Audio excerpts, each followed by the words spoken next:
mengambil seramai 4,500 kontrak sebagai pembanci perangkaan di Jabatan Perangkaan untuk menjalankan banci penduduk dan mengambil 1,700 jururawat dan kaki tangan sokongan hospital di Kementerian Kesihatan. Di sini saya ingin memaklumkan bahawa kerajaan tidak akan menamatkan perkhidmatan seorang pegawai lantikan kontrak lebih awal dari tempoh yang ditetapkan, kecuali atas sebab tindakan tata tertib atau prestasi yang tidak memuaskan. Tuan Yang Dipertua, dalam keadaan ekonomi semasa, kita perlu mengambil peluang melahirkan lebih ramai pakar dan profesional yang berkualiti di peringkat sarjana dan kedoktoran falsafah. Sehubungan itu, kerajaan bercadang menampung kos yuran pengajian dan bahan penyelidikan sebanyak RM20,000 bagi setiap pelajar yang melanjutkan pelajaran di peringkat kedoktoran falsafah di dalam negara, manakala bagi pelajar di peringkat sarjana, kerajaan akan menampung sebahagian daripada kos yuran, iaitu sebanyak RM10,000 setiap pelajar. Sebanyak 500 tempat bagi ijazah kedoktoran falsafah dan 10,000 tempat bagi sarjana disediakan di institusi pengajian tinggi awam serta Universiti Tenaga Nasional, Universiti Multimedia dan Universiti Petronas. Permohonan bagi program ini akan dibuka kepada semua warga negara Malaysia dan akan diputuskan berdasarkan merit. Layakan mendapat bantuan ini akan ditentukan oleh Kementerian Pengajian Tinggi.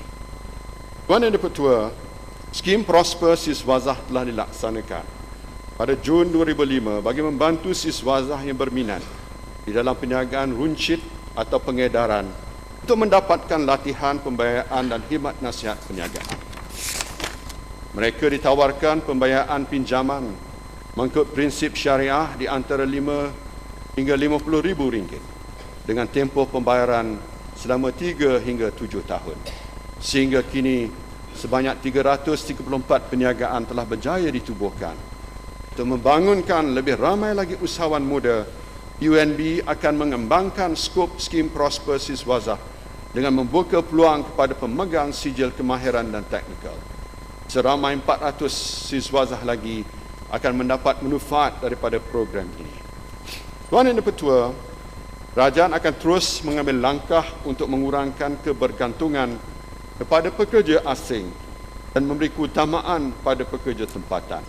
Untuk tujuan ini, langkah-langkah berikut akan diambil. Pertama, bayaran levy pada pekerja asing akan dinaikkan 2 kali ganda bagi semua bidang kecuali pembinaan, peladangan dan pembantu rumah. Di samping itu, levy akan dibayar oleh majikan dan bukannya oleh pekerja. Kedua, pembayaran balik levy pekerja asing secara prorata kepada majikan sekiranya tempoh perkhidmatan pekerja asing disingkatkan berbanding dengan tempoh kontrak asal. Di samping itu, jaminan bank oleh majikan akan dikembalikan. Dan ketiga, membeku pengeluaran lesen agensi pengambilan pekerja asing outsourcing dan memperketat syarat-syarat pengambilan pekerja asing dari syarikat sedia ada. Tuan Yang Dipertua, teras kedua, meringankan beban rakyat, utama golongan mudah terjejas. Usaha membasmi kemiskinan tetap menjadi agenda utama dan kita berazam untuk menghapuskan kemiskinan tegar menjelang tahun 2010. Kerajaan akan memastikan usaha yang berterusan dibuat untuk pekebun sawit dan penuris getah yang terjejas pendapatan dibantu dari segi skim tanaman semula, tanaman integrasi dan ternakan melalui agensi-agensi yang berkaitan. Sekiranya kumpulan pekebun kecil ini mengalami kejatuhan harga kelapa sawit dan getah yang menyebabkan pendapatan mereka kurang daripada paras garis kemiskinan, kerajaan akan memastikan mereka juga mendapat faedah daripada skim jaringan keselamatan sosial. Untuk meringankan beban rakyat, terutamanya golongan mudah terjejas, usaha akan diambil untuk menambahkan pendapatan boleh guna isi rumah. Langkah ini juga akan memastikan agenda masyarakat penyayang terus diamalkan walaupun dalam keadaan ekonomi yang tidak menentu. Semua ini membuktikan bahawa kerajaan adalah barisan pembela rakyat yang menggalas amanah dan penuh dan lebih. Tuan Yang Dipertua, kerajaan telah memperuntukkan pelbagai subsidi, insentif dan bantuan bagi penggunaan bahan bakar, program jaminan makanan, skim beasiswa dan bantuan pendidikan serta program kebajikan masyarakat. Peruntukan subsidi dan bantuan lain berjumlah 34.1 bilion ringgit atau 22% daripada jumlah belanja mengurus pada tahun 2008. Daripada jumlah ini, 18.1 bilion ringgit merupakan subsidi minyak, 6 bilion ringgit dalam bentuk bantuan termasuk bantuan pelajar, orang kurang upaya dan keluarga miskin, dan 3 bilion ringgit untuk bantuan makanan serta 7 bilion bagi lain-lain bantuan. Kerajaan sentiasa prihatin terhadap kerumitan yang dihadapi rakyat dan akan berusaha supaya harga barangan keperluan dan kos pengangkutan tidak membebankan rakyat. Sebagai langkah meneruskan usaha murni ini, kerajaan menyediakan peruntukan sebanyak 674 juta sebagai subsidi untuk mengelakkan kenaikan harga bahan makanan harian seperti gula, roti dan tepung gandum. Tanpa subsidi ini, harga gula akan meningkat 47 sen sekilo. Tepung gandum akan meningkat 60 sen sekilo dan roti bagi 400 gram meningkat 26 sen. Selain itu, kerajaan juga telah menyediakan 480 juta ringgit supaya kadar tol tidak dinaikkan agar dapat membantu rakyat. Dengan tambahan ini, kerajaan memperuntukkan 27.9 bilion ringgit bagi menampung keperluan subsidi untuk tahun 2009. Tuan Yang Dipertua, dalam pakej rancangan pertama, sebanyak 200 juta ringgit telah diperuntukkan untuk membina 6,500 unit rumah mesra rakyat oleh Syarikat Perumahan Negara Berhad. Memandangkan program ini mendapat sambutan yang baik daripada golongan pendapatan rendah, kerajaan akan menambahkan 200 juta ringgit lagi di bawah pakej rancangan.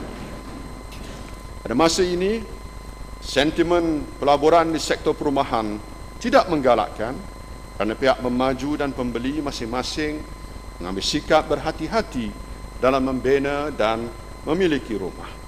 Oleh itu, bagi merangsang sektor perumahan ini, kerajaan mencadangkan supaya pembeli rumah diberi pelepasan cukai ke atas faedah pinjaman perumahan sehingga RM10,000 setahun selama 3 tahun. Tuan Yang Dipertua, kerajaan akan terus meningkatkan tahap infrastruktur awam bagi kemudahan dan kesejahteraan rakyat di dalam pakej rancangan ini. Selain daripada membina keupayaan masa depan negara, usaha ini juga dapat mempergiatkan aktiviti sektor pembinaan dan seterusnya mencerdaskan permintaan domestik. Ke arah ini, langkah-langkah berikut akan diambil.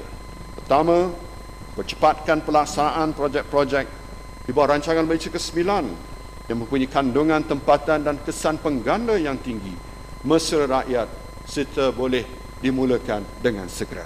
Kesemua projek tersebut bernilai 8.4 bilion. Di samping itu, 1.6 bilion ringgit adalah untuk dana menggalakkan pelaburan.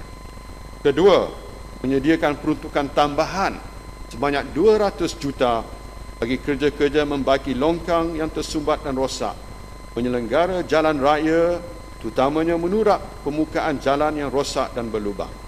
Di samping itu, kawasan persekitaran rumah pangsa akan diperbaiki agar lebih selesa untuk didiami.